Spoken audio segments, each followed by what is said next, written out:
3월은 상장사들의 정기 주주총회가 집중적으로 열리는 주총 시즌입니다. 주총에서는 지난해 회사 실적을 점검하고 이사를 선임하는 등 굵직한 경영 현안들을 결정하게 되는데요. 올해는 행동주의 펀드, 또 국민연금 등이 적극적인 주주권 행사 의사를 밝히면서 다른 해에 비해 주주들과 경영진 사이의 대결 구도가 팽팽합니다. 월요일의 오아시스 박연미 경제평론가와 이 주총 이야기부터 시작해 보겠습니다. 어서 오세요. 안녕하세요. 네. 자, 이 시가총액 1위 삼성전자, 또 현대차 이런 주요 기업들의 주주총회가 이번 주에 예정이 돼 있죠. 이제 본격적인 주총 시즌의 개막이다. 이런 거죠? 네, 이번 주에만 주주총회를 여는 회사가 490여 개나 됩니다. 이른바 주총 시즌인데요. 네. 올해는 몇 가지 특징들이 있어요. 일단 주주들이 정말 적극적으로 행동에 나선다. 행동주의 펀드라고 불리는 것들이 뭐 국내외 할 것 없이 열심히 움직이고 있고요. 네. 대표적으로 보면 그 엘리엇처럼 우리 주요 기업들하고 여러 번 세대결을 했던 이 외국계 헤지펀드가 움직이고 있고요. 강성부 펀드라고도 부르고 한국 기업 지배구조 개선 펀드라고도 부르는데 국내에서도 적극적으로 주주권을 행사하겠다. 이런 플레이어가 등장을 했습니다. 네. 또 여기에다가 슈퍼 기관 투자자인 국민연금도 스튜어드십 코드에 따라서 적극적으로 우리가 집사의 역할을 하겠다 이렇게 선전포고를 한 상태고요. 또 의결권 자문기관들이 있어요. 네. 국내외에 여러 그 명성이 있는 기관들이 엇갈린 의견을 내놓는 것도 전에는 좀 보기 어려웠던 풍경이거든요. 네. 대체적으로 의견이 한쪽으로 수렴이 됐는데 이제 그런 의견도 좀 다양해졌고요. 이렇게 주주들이 주주권을 적극적으로 행사하려다 보니 기업들의 서비스도 많이 좋아졌습니다. 네. 예를 들면 주총장까지 가지 않고 전자투표를 통해서 주주권을 행사할 수 있도록 전자투표제를 도입하는 기업들이 많이 늘어났고요. 네. 주총 날짜가 분산되는 것도 한 가지 특징이에요.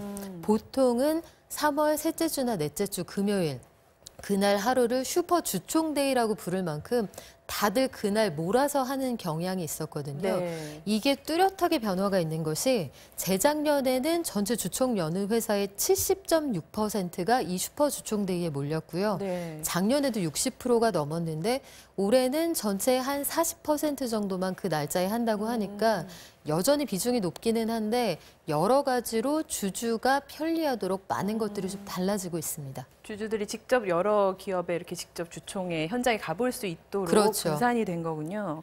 자, 이런 가운데 이 국민연금이 일부 상장사의 주총 안건에 대해서 찬반, 이 의견을 미리 공개했는데 이유는 뭔가요? 일단 경고의 성격이 있다고 봐야죠. 주주총회에서 국민연금이 미리 우리는 이 안건에 반대한다는 입장을 밝힌 것들을 보면요. 네. 지금 23개 상장사에 대해서 사전에 입장을 내놨거든요. 이 중에서 11개 기업의 주총 안건에 대해서 사측 입장에 반대한다는 건데 뭐 구체적으로 들여다보면 이렇습니다. LG 하우시스에 대해서는 이사회 의장하고 CEO가 공연히 직책을 겸직할 필요가 없다. 왜 두 개를 몰아주어야 하느냐. 우리는 반대다. 이런 입장이고요. 네. 신세계에 대해서는 사회이사와 감사를 선임할 때 연간 계약을 해서 거래를 하는 그 로펌의 관계자가 상근직 임원을 하면 독립성을 보장하기 어렵다. 이런 주장 때문에 반대하고요. 네. 또 현대의 경우에도 사회이사와 감사 후보로 올려놓은 사람들이 과거의 분식회계를 제대로 감시하지 못했던 사람들이다. 그러니 재선임에 반대한다. 이런 내용들이에요. 네. 사실 국민연금이 여기에서 반대한다고 한 내용은 지극히 상식적입니다. 네네. 뭐 그 연금 사회주의 뭐 이런 논란이 있는 것으로 알고 있는데 사실 지금 국민연금이 이제 첫 발을 내디디는 거고요. 네. 아주 뭐 이렇게 빗댈 수가 있을 거예요.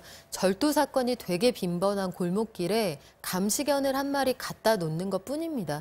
아직까지 구체적으로 무엇을 했다 안 했다 논할 단계도 아니고요. 네. 이 정도 사안이라면 국민연금이 하는 이야기는 개인 주주들도 충분히 할 수 있는 이야기라고 보고 다만 개미들이 10번, 100번 이야기한들 귀 기울여주지 않을 거 아니에요. 그렇죠. 국민연금이 그런 면에서는 전 충분히 할 수 있는 일을 하고 있다고 봅니다. 네.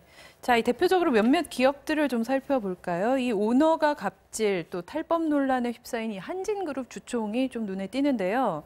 이 횡령과 배임 혐의로 재판 중에 지금 조세 포탈 혐의까지 또 추가될 그런 위기에 놓여 있는 이 조양호 회장의 이사 연임 여부가 네. 최대 관심사죠. 아마 쉽지 않을 것 같아요. 아슬아슬하게 정말 한 표 한 표를 다 모아서 가까스로 연임에 성공할 수 있을지도 모르겠습니다만 네. 현재 상황으로는 전망이 그렇게 밝지가 않습니다. 일단 보면 세계적인 의결권 자문사 ISS가 있어요. 네. 이 회사가 어떤 의견을 내놓느냐에 따라서 외국인 투자자들 그리고 해외 기관 투자자들이 굉장히 많이 영향을 받게 마련인데 네. 이 회사에서 조 회장이 그 대한항공의 이사 연임을 하는 것에 반대한다. 그동안 보여준 행태들이 적합하지 않다. 사익에 부합하지 않는다는 의견을 내놨고요. 네.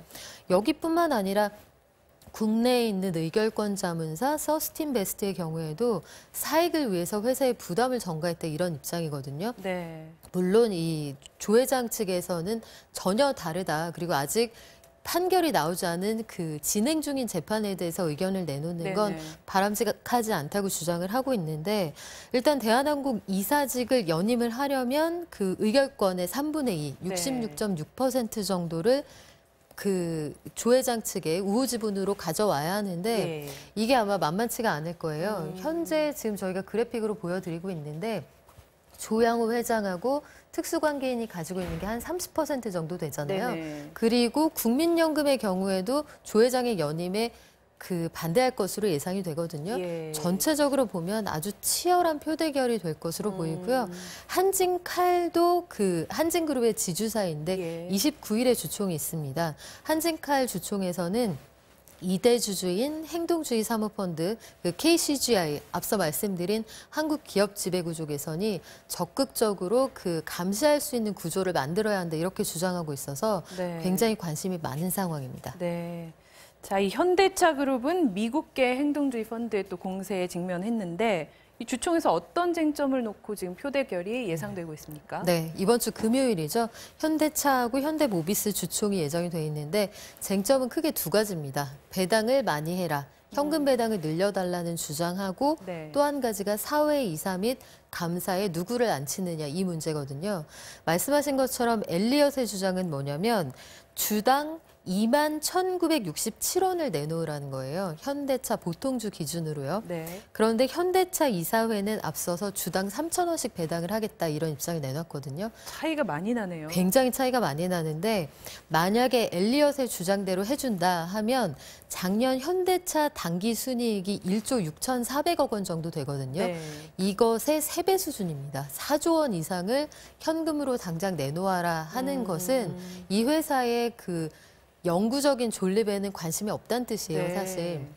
여기에다가 현대모비스에 대해서도 현금 배당을 팍팍 해라. 이게 엘리엇의 주장이거든요. 네. 그러면 뭐 현실화될 가능성은 높지 않습니다만 예. 엘리엇의 주장이 관철된다 하면 현대차하고 모비스 두 회사에서만 7조 원을 현금으로 주주들에게 주라는 것인데 주주들은 받으면 좋겠지만 회사는 문 닫는 겁니다. 네, 그러네요. 현실적으로 이루어지기 어려운 줄 알면서도 이런 주장을 하는 건 배수의 진을 치고 다른 걸 얻어내겠다는 심산이 들어있는 예. 거예요. 이에 대해서 뭐 국내의 주요 기관 투자자들은 일단 현대차 편을 들어주고 있는 상황입니다. 네. 그 사회이사 선임과 배당안 관련해서는 또 어떤 주장을 하고 있나요? 사회이사 관련해서도 쟁점이 있는데요. 일단 현대차가 그 3명을 후보로 올려놓았는데 이분들은 시장이나 아니면 뭐 국민연금에서도 전체적으로 투자나 아니면 기업의 영속성에 도움이 되는 사람들이라는 평가를 받고 있어요. 예. 반면에 엘리엇의 주장은 로버트 랜드 맥큐언 벨러드 파워 시스템스 최고 경영자, 이름이 되게 길죠. 네네. 이 사람이 그 뭐 하는 분이냐면 캐나다에 있는 수소 전지 회사의 CEO예요. 그렇게 되면 어떤 문제가 발생할 수 있느냐? 현대차가 주력 상품으로 내놓고 있는 게 수소차입니다. 네네. 그렇죠. 관련돼서 기밀이 해외로 넘어갈 수 있다. 그래서 국민연금도 이해상충 때문에 반대한다는 입장을 내놓고 있습니다. 네네.